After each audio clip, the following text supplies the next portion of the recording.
안녕하세요. 지매입니다. 먼저 이 물건은 세입자가 배당을 다 받을 것으로 예상되므로 문제가 되는 상황은 아닐 듯 보입니다. 그렇지만 만약에 부동산이 폭락을 했다면 문제가 생겼을 여지가 충분히 있으므로 경각심을 가지고 내용을 아셨으면 합니다. 세입자가 전입신고를 하게 되면 전입신고 효력은 이길 0시에 발휘가 됩니다. 전입신고할 때 확정일자를 같이 받았다고 하더라도 확정일자는 전입신고가 유효해야만 합니다. 그러므로 전입신고 효력이 발휘가 되는 이 이길 0시에 확정일자도 같이 발휘가 된다고 봐야 됩니다. 만약 1월 28일 오전 9시 10분에 전입신고와 확정일자를 했다고 가정하고 같은 날 오후 5시에 근저당이 들어왔다면 순위는 세입자가 근저당보다 더 느리게 됩니다. 즉 오후에 들어온 근저당이 더 빠르고 세입자는 이길 0시 1월 29일 0시에 효력이 발휘가 되는 거죠. 바로 이 부분이 문제가 될 여지가 존재합니다. 현재 물건을 보도록 하겠습니다. 세입자의 전입신고일자가 2021년 1월 28일입니다. 확정일자는 빠른데 아무리 빠르다고 하더라도 전입신고의 효력이 같이 발휘가 되므로 1월 29일 0시에 같이 효력이 발휘가 되는 거죠.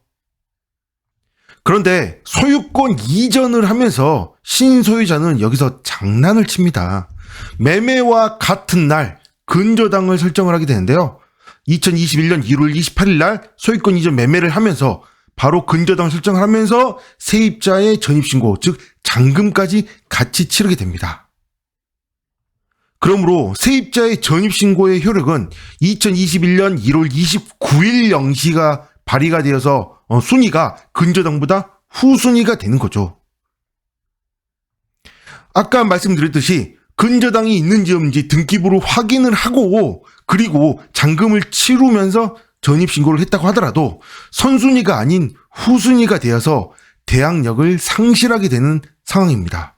이 물건에서는 다행히 이 근저당 금액이 3,300만 원으로 그렇게 크지 않기 때문에 문제가 안 되는 상황으로 보이긴 하지만 이 금액이 훨씬 더 컸다면 어떻게 됐을까요?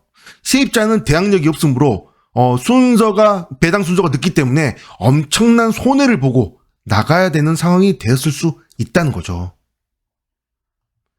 이처럼 전입신고의 효력은 이길 0시에 발휘가 되기 때문에 주택임대차 보호법에 이런 커다란 구멍이 존재하게 됩니다. 그러면 어떻게 하면 이걸 막을 수 있을까요? 사실 아주 간단합니다. 세입자가 1월 28일 날 전입을 하면서 잔금을 치르기로 했다면 소유자에게 말하지 말고 바로 전날 1월 27일 날 전입신고를 먼저 해버리면 됩니다.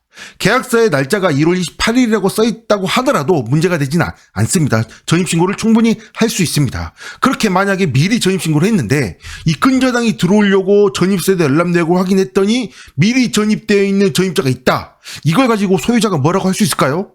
당연히 못하겠죠. 그럼 이런 사기를 치려는 행동을 시인하게 되는 꼴일 테니까요. 사고가 터진 이후에는 막을 수 없습니다. 계약서 아무리 잘 써도 소용없고요. 아무리 공인중개사를 통해도 소용없습니다. 문제가 되는 상황이 되었다면 이미 사기를 친 소유자는 돈이 없기 때문에 돌려받기 힘듭니다. 그냥 살포시 하루 전에 전입신고만 한다면 이런 구멍에 빠질 일은 없겠죠?